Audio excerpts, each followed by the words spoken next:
अपदानपहत्कारं दातारं सर्वसम्पदां लोकाभिरामं श्रीरामं भूयो भूयो नमाम्यहम् रुद्रं वीरं महाविष्णुं जलन्तं सर्वतोमुखं नृसिंहं भीषणं भद्रं मृत्योर्मृत्युं नमाम्यहम् नृसिंहावतार आविर्भाव घट्टम्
ఆ విధంగా నృసింహావతారం ఆవిర్భవించింది.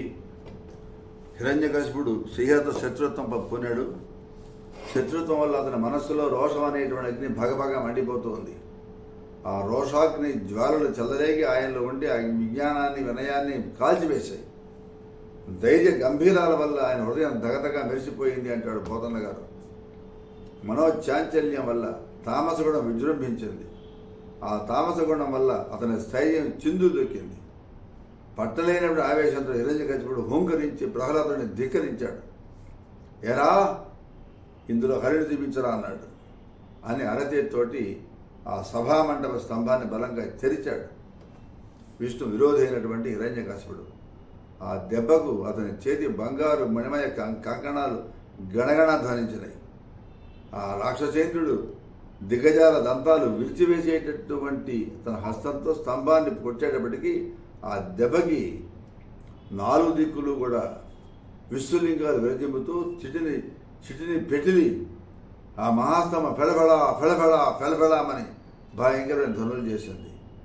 కల్పాంతకాలంలో అతి తీవ్రమైన వేగంతో వీచే మా సప్త మహావాయువుల ఒత్తిడి వల్ల ఉరుములతోటి కుదగలు వేసే భయంకర ప్రణయ మేఘాలు వర్షించే పిడుగులు లాంటి ధ్వనులని చటపట చటచట పటపట అని చెప్పి ఇల్లు కాల్సిన మంటలు వస్తుంటే శబ్దాలు ఆ రకంగా ఆకాశ ఎగిసిపడుతున్నాయి జ్వాలలు.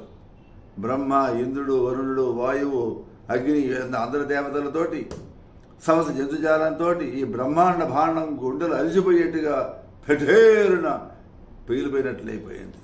స్తంభం చిన్నాభిన్నమైపోయింది. అందులో నుంచి దేదీప్యమైనటువంటి దివ్యమైన తేజస్సుతో నృసింహదేవుడు ఆవిర్భవించాడు. ఆ నరసింహస్వామి వారి పాదాలు చక్రం, చాపం, నాగలి, వజ్రాయుధం, మీనం వంటి శుభరేఖలతోటి నిండిపోయి వికసించిన పద్మాలలాగా ప్రకాశిస్తూ ఉన్నాయి. ఆమె స్వామి పాదాలు కదులుతూ ఉంటే ఆ భారానికి భూమిని మోసే అష్టదిగ్గజాలు, ఆదిశేషుడు, కులపర్వతాలు, కూర్మరాజు అణిగిమణిగిపోతూ ఉన్నారు. ఆ ఉగ్రమూర్తి తొడవలు క్షీర సముద్రంలో పుట్టిన ఐరావతం తొండంలాగా బలిసి బలవంతరంగా ఉన్నాయి. మణులు దిక్కినటువంటి మువ్వల వడ్డాణం, పీతాంబరం ధరించినటువంటి ఆ నరసింహస్వామి వారు రెండు చుట్టూ తిరిగి గణగణ మోగుతూ ఉంది. ఆ స్వామి నాభి ఆకాశంగా నదిలో సుళ్ళు తిరుగుతున్న సరస్సులాగా గంభీరంగా ఉందిట. ఆ భీకరాకారుని వాడి తేలి వంకరలు తిరిగిన గోళ్లు రాక్షస సేనలు ధైర్యమనే తీగలని తెంచేసేట్టు కొడవళ్ళలాగా ఉన్నాయట. ఆ రాక్షసరాజులు బాడిన పడినట్టు గుండె పొలాలు తిన్నట్టుగా ఆ నాగళ్ళు గోలాగా ఉన్నాయి. ఆ గోళ్ళు ఇట్లా ఉంటే మహోన్నత శిఖరాలు లాంటి ఆ స్వామి బాహువులు శంఖ, చక్ర, గద, ఖడ్గ, కొంత, తోమరాది అనేక రకాల ఆయుధాలతో నిండి ఉన్నాయి. అసంఖ్యాకాలైన ఆ బాహువులు భుజాలు వీరరసం అనే సాగరానికి తెలియల కట్టలాగా శోభిస్తూ ఉన్నాయన్నారు. కాంతులనే కాయ కడియాలు, మళ్ళీ ఖచ్చితాలైనటువంటి విరాజిల్లుతున్న మనోహరమైన హారాలు, భుజకీర్తులు, కంకణాలు, మకర కుండలాలు, కిరీటం లాంటి ఆభరణాలతో స్వామి ధగధగా మెరిసిపోతూ ఉన్నాడు. ఆ ప్రభు కంఠం 3 రేఖలతో ప్రకాశిస్తూ పర్వత శిఖరంలాగా పోలి ఉంది. ప్రళయకాలంలో సమస్త లోకాలని కబళించి వేసేయడానికి పరాక్రమించే అగ్నిజ్వాలలాగా ఆ స్వామి 4 ఎర్రలాగా భయం కలిగిస్తూ ఉంది. ఆ ఉగ్రమూర్తి నోరు, నాసిక రంధ్రాలు మేరుమందర పర్వతాల గుహల్లాగా విస్తారంగా కనిపిస్తూ ఉన్నాయి. ఆ నాసిక రంధ్రాల నుంచి వచ్చేటువంటి వేడి నిట్టూర్పులు తట్టుకోలేక సప్త సాగరాలు కల్లోలమైపోయినాయి, సరసలా కాగిపోతున్నాయి. ఆ ప్రభు కళ్ళలో తూర్పు కొండపై ప్రకాశిస్తున్న సూర్య మండల కాంతులు తేజనిల్లుతూ ఉన్నాయన్నారు. అటువంటి పరిస్థితుల్లో హిరణ్యకశిపుడు విజృంభిస్తూ ఉన్నాడు.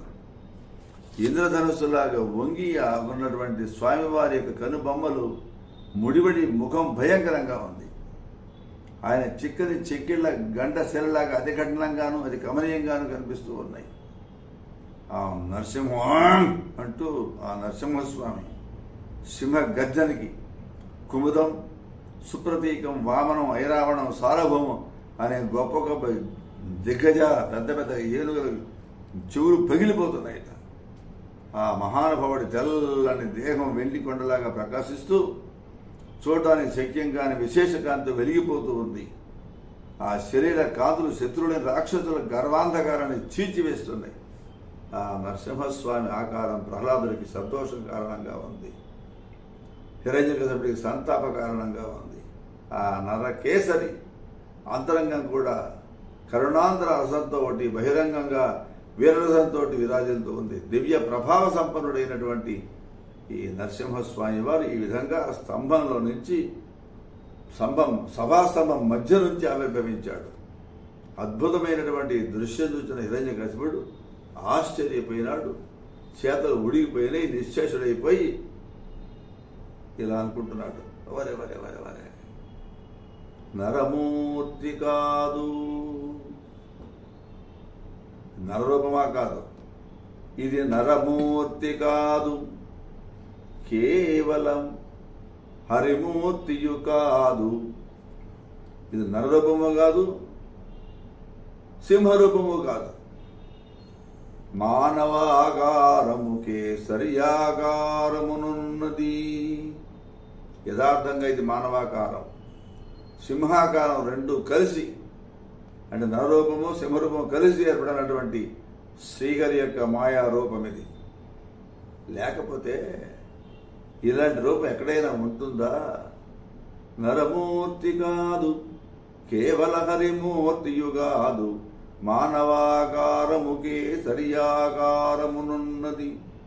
హరిమాయారజతమగు యథార్థము చూడన్. సాహసంతో పలిగినటువంటి బాలుడు సర్వత్రా వ్యాపించి ఉన్నాడు, కావాలంటే చూసుకొని బెదిరించాడే. ఆ పిల్లవాడి మాట నిలబెట్టడం కోసంగా, తాను సర్వాత్మకుడును నిరూపించడం కోసంగా ఈ విష్ణువు ఈ శ్రీహరి ఈ నరరూపం ధరించి నన్ను శిక్షించడానికే వచ్చాడు. ఇక శ్రీహరి చేతిలో నా మృత్యు తప్పదు. అయినా ఇందరి ఎదుట నా బలపరాక్రమాలు చూపిస్తాను, శత్రు సంహారం చేస్తాను, విజయం సాధిస్తాను అని చెప్పి ప్రగల్భాలు పలుకుతూ ఉన్నాడు. తర్వాత ఏమైందో